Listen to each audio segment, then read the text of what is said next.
Είμαστε στην κουζίνα, σας καλωσορίζουμε στην κουζίνα της Κυριακής, αλλά δεν είμαστε να μαγειρέψουμε να φάμε. Έτσι ξεκινάει το πρώτο μας βίντεο. Είμαστε έτοιμοι να κάνουμε τα στολίδια μας, με τα βραδάκια μας. Θα φτιάξουμε δηλαδή τη ζύμη με την οποία θα φτιάξουμε τα πολύ όμορφα στολίδια των παιδιών. Με δύο απλά υλικά που τα έχουμε όλοι στην κουζίνα. Δεν θα είναι ο πυλός που αγοράζουμε από την αγορά. Οπότε πάμε να σας δείξουμε αυτά τα δύο πολύ απλά υλικά. Παίρνουμε την κουτάλα, παίρνουμε μια κατσαρόλα και παίρνουμε μία κούπα γεμάτη με μαγειρική σόδα. Το βάζουμε μέσα. Μισή κούπα corn flour. Αυτό, υπάρχουν και άλλες σχετικές ζύμες, αλλά αυτό μας δίνει ένα πολύ όμορφο αποτέλεσμα λευκού χρώματος. Μέσα. Και εδώ έχουμε 3/4 της κούπας νεράκι. Είδατε, ήταν εύκολο. Οπότε έχουμε βάλει αυτό.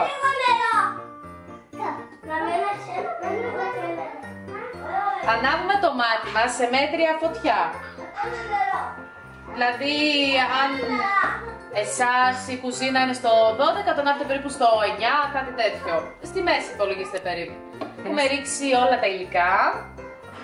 Ανακατεύουμε και περιμένουμε να πήξει. Γιατί η ιδιότητα του corn flour αυτή είναι να πίζει, όπου μπαίνει πίζει πραγματικά την σάλτσα. Οπότε ανακατεύουμε και περιμένουμε.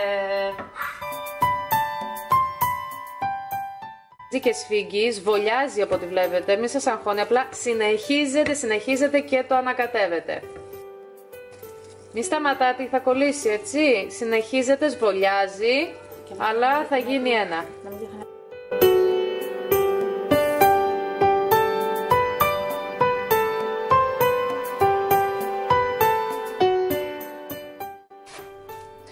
Οπότε έχει γίνει, το παίρνουμε. Προσοχή γιατί καίει και μαζεύουμε όλο το υλικό από την κατσαρόλα μας. Μη σας αγχώνει που έχει λερωθεί, που έχει κολλήσει η ζύμη στην κατσαρόλα, μη σας αγχώνει καθόλου, θα βάλουμε νεράκι και θα φύγει. Και προσοχή μην το ακουμπήσουν τα παιδιά. Όπως βλέπετε εδώ, στον πάτο από το μπολ που έχουμε τοποθετήσει τη ζύμη, έχω βάλει corn flour, έτσι, ενώ είναι εδώ, πραγματικά είναι πολύ ευπλαστό, το βλέπετε, και είναι λευκό το χρώμα. Οπότε βάζουμε από κάτω το corn flour στη μέση και το αφήνουμε να κρυώσει για να μπορέσουμε να το δουλέψουμε. Παίρνουμε μια πετσέτα, τη πετσετούλα μας είναι βρεγμένη, τη βάζουμε από πάνω, εδώ. Μας βοηθάει να κρυώσει βέβαια η ζύμη μας, αλλά να μην πιάσει κρούστα από πάνω, να μην σκληρύνει. Το αφήνουμε 2 ώρες σίγουρα να κρυώσει, έτσι, και θα τα πούμε σε λίγο.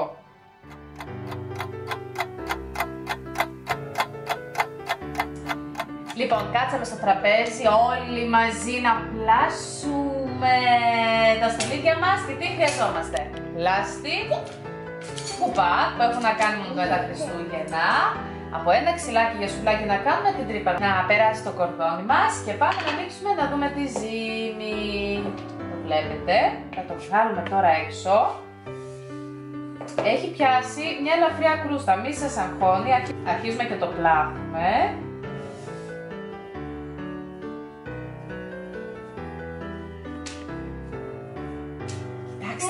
Είναι παπιλίνη. Είναι, Νικόλα μου, μια ζύμη σαν πλαστελίνη και θα κάνουμε τα στολίδια μας. Το βλέπετε που αρχίζει και γίνεται λίγο. Συνεχίζουμε. Θα σου το δώσω και εσάς, Νικόλα και Δανά, εντάξει? Ναι. Τέλεια.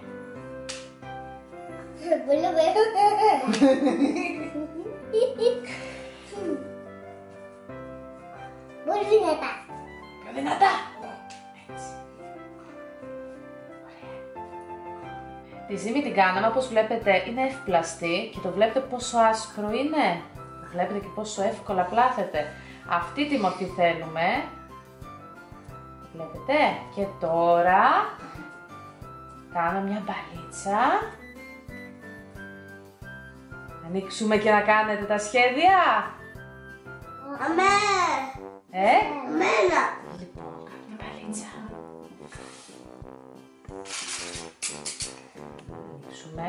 Θα προσέχετε το πάχος να μην είναι ούτε πολύ λεπτό, ούτε πολύ χοντρό. Θα σας δείξουμε περίπου στα 6 χιλιοστά. Όπως το βλέπετε εδώ, εντωμεταξύ γυαλίζει και λίγο από τη σόδα.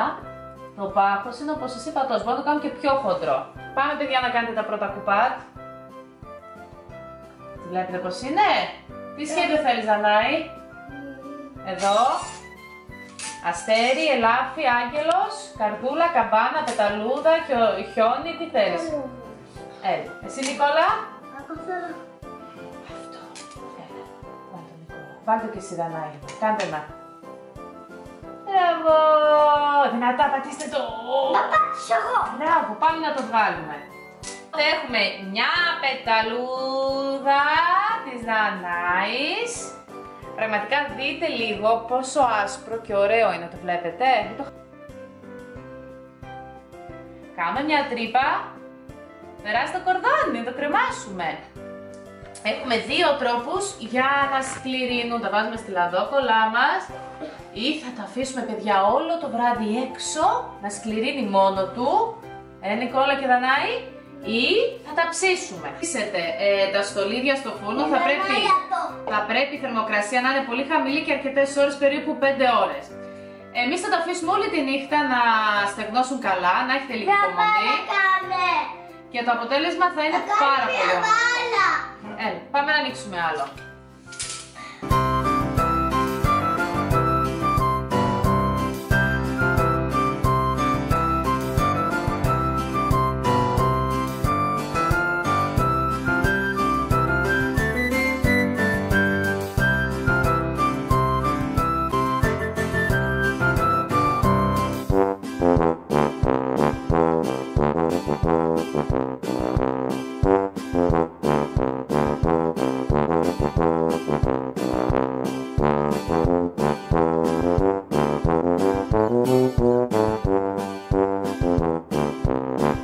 Τελειώσαμε τα στολίδια τώρα, εντάξει, τα παιδιά έκαναν κάποια, μετά τα συνεχίσαμε εμείς.